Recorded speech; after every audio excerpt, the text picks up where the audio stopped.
அல்ஹம்துலில்லா, புகழ் அனைத்தும் அல்லாஹ் ஒருவனுக்கு உண்டாகட்டுமாக. அல்லாஹ்வுடைய மாபெரும் கிருபையினால் 14ஆம் நாள் தராவு தொழக்கூடிய பாக்கியத்தை அல்லாஹ் நம்மளுக்கு தந்திருக்கிறான். நாம்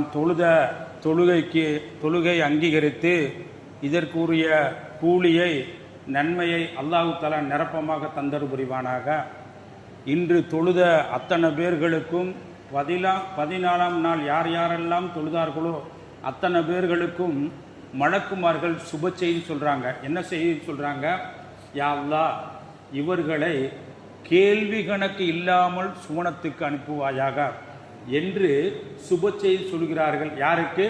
யார் 14ஆம் நாள் தொழுதார்களோ அவர்களுக்கு மட்டும் மலக்குமார்கள் கேள்வி கணக்கு இல்லாமல் சுவனத்துக்கு அனுப்புவாயாக. அப்படிப்பட்ட ஒரு தகுதிக்கு அல்லாஹ் நம்மவர்களை தேர்வு செய்வானாக.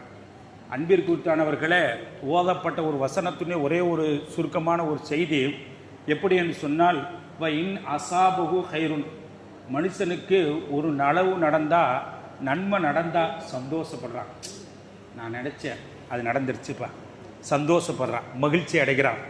அதே நேரத்தில் வ இன் அசாபகு ஃபித்துனத்துன், அவன் நினச்சது நடக்கலை. எப்படிங்க? அவன் நினச்சதுக்கு மாற்றமாக நடந்து சொன்னால் முகத்தை திருப்பிக்கிறான். என்னடா எனக்கு ஒன்றுமே நடக்க மாட்டேங்குது, நானும் தொழுகிறேன், நானும் எவ்வளவு செய்கிறேன், வியாபாரம் செய்கிறேன், எவ்வளவு முயற்சி செய்கிறேன், அவன் நல்லா இருக்கேன், இவன் நல்லா இருக்கிறான், எனக்கு நடக்க மாட்டேங்குது அப்படின்ட்டு முகத்தை திருப்பி கொள்கிறான். இப்படி இருக்கிறார்களோ, யார் இருக்கிறார்களோ ஹசிர துன்யா வல்லாகிறார், அவங்க உலகத்திலேயும் மறுமையிலேயும் நஷ்டவாளிதான். அப்ப நாம எப்படி இருக்குன்னு சொன்னா, நமக்கு ஒரு கெடுதி வந்தால் அல்லாஹ் நலவு வச்சிருக்கிறார், நலவு வந்தாலும் அல்ஹம்துலில்லாஹ். இது சஹாபாக்களுடைய வேலையாக இருந்தது. இதைத்தான் ஒரு மூமின் பொறிந்து கொள்ள வேண்டும் என்று நமக்கு செய்திகள் நமக்கு சொல்லி காட்டுகின்றன. ஆரம்ப காலகட்டத்தில் மதீனாவில் என்ன செய்வாங்க, புதுசா என்ன வந்துகிட்டு இருப்பாங்க. சில பேர்கள்லாம் அப்படி வரக்கூடிய தருணத்தில் மதீனாவில் ஆரம்ப காலகட்டத்தில் வர்றாங்க, ரசூல்லாட்ட வருவாங்க. இப்படி எல்லாம் வரக்கூடிய தருணத்தில் சிலர்கள் என்ன செய்வாங்க, குதிரையில் வருவாங்க. எனக்கு குதிரையில் வருவாங்க. அப்போ குதிரை குட்டி போட்டால் என்ன செய்ய, இந்த மார்க்கம் நல்ல மார்க்கம். ஆரம்ப காலகட்டம் மதீனாவிலுடைய ஆரம்ப காலகட்டத்தில் கிராம தோழர்களை வருவாங்க. அப்போ குதிரை குட்டி போட்டால் நல்ல மார்க்கம். அதே நேரத்தில் தனக்கு குழந்தை பிறந்துருச்சு சொன்னால் நல்ல மார்க்கம். அப்போ அதற்கு மாற்றமாக நடந்து சொன்னால், குதிரை வர்றாங்க, அந்த குதிரை குட்டி போடலை, தனக்கு குழந்தை இல்லைன்னா இது என்னடா மார்க்கம், எப்படிங்க இது என்ன மார்க்கம் அப்படின்னு என்ன செஞ்சிருவாங்களா, நினைப்பாங்களா. அப்போ தனக்கு நடந்தா அது நல்லது, இல்லைன்னு சொன்னால் என்ன செய்யலாம், இது என்ன மார்க்கம் என்று இப்படி சொல்லுவார்கள். அப்போ மனிதன் எப்படி இருக்க வேண்டும் என்பதற்கு உமர் ரலியல்லாஹு தஆலா அவங்க சொல்லக்கூடிய செய்தி பின்னால் பார்ப்போம். ஒரு நேரத்தில் அபூபக்கர் ரலியல்லாஹு தஆலா அவங்க உட்காந்துருக்காங்க. எப்படிங்க? அபூபக்கர் ரலியல்லாஹு தஆலா உட்கார்ந்திருக்காங்க. எப்படி உட்கார்ந்திருக்காங்க? போர்வையை போத்திய வண்ணமாக உட்கார்ந்திருக்காங்க.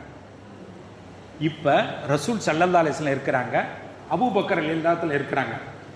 இந்த நேரத்தில் அத்தா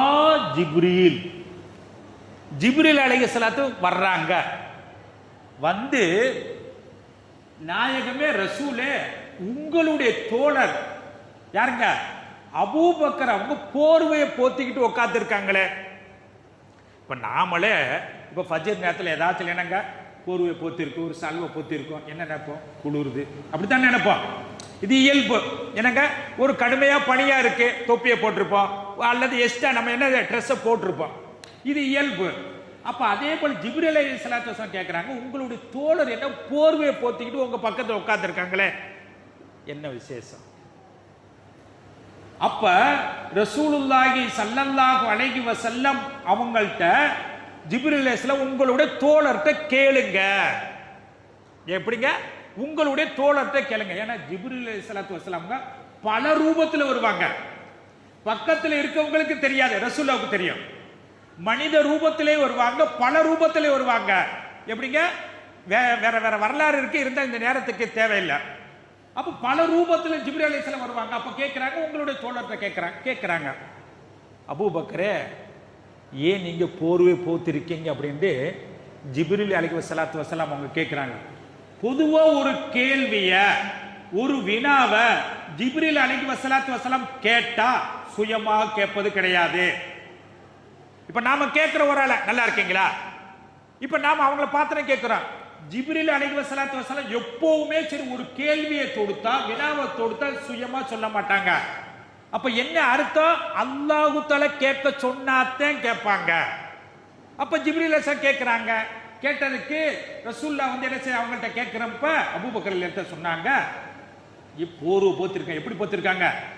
ட்ரெஸ்ஸ போட்டு போர்வை போத்தல, உடம்புல எந்த உடையும் இல்ல, பனியனோ ஜிப்பாவோ எந்த ட்ரெஸ்ஸுமே இல்ல, தலையிலிருந்து கால் வரைக்கும் எந்த ட்ரெஸ்ஸும் இல்ல, வெறும் போர்வை மட்டும் போத்திருக்கிறாங்க.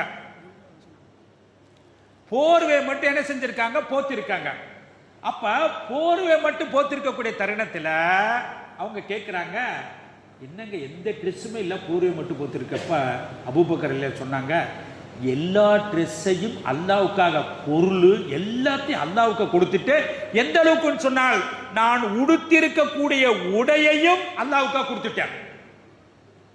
உலகத்தில் நம்ம பார்த்திருக்கோமா? தான் உடுத்திய உடை அத்தனைகளை அல்லாஹ்வுக்காக கொடுத்து விட்டு உடம்பை மறைவான உறுப்பை மறைக்க வேண்டும் என்பதற்காக ஒரு போர்வை மூலம் மறைத்திருக்கிறார்கள். இப்ப கேட்கிறாங்க, ஜிப்ரீல் அலைஹிஸ்ஸலாத்து வஸலாம் அவங்க சொல்றாங்க, உங்களுடைய தோழருக்கு அல்லாஹு தஆலா சலாம் சொன்னான்னு சொல்லுங்க. அல்லாஹ் சலாம் சொன்னா அப்படின்னு சொல்லுங்க. சலாம் சொல்லிட்டாங்க. சொல்லிட்டு ஜிப்ரீல் அலைஹிஸ்ஸலாத்து வஸலாம் கேட்கிறாங்க, நாயகத்தின் நீங்க கேளுங்க, அல்லாஹ்வை பொருந்தி கொண்டீங்களா? எல்லாத்தையும் கொடுத்துட்டாங்க, ஒண்ணும் இல்ல, உடுத்துறது கூட உடை இல்ல, போர்வையை மட்டும் வச்சிருக்காங்க. இப்ப நீங்க அல்லாஹ்வை பொருந்திக்கிட்டீங்களா? அப்ப என்ன சொல்றாங்க பாருங்க, அதுதான் நமக்கு மெசேஜ். என்ன சொல்றாங்க?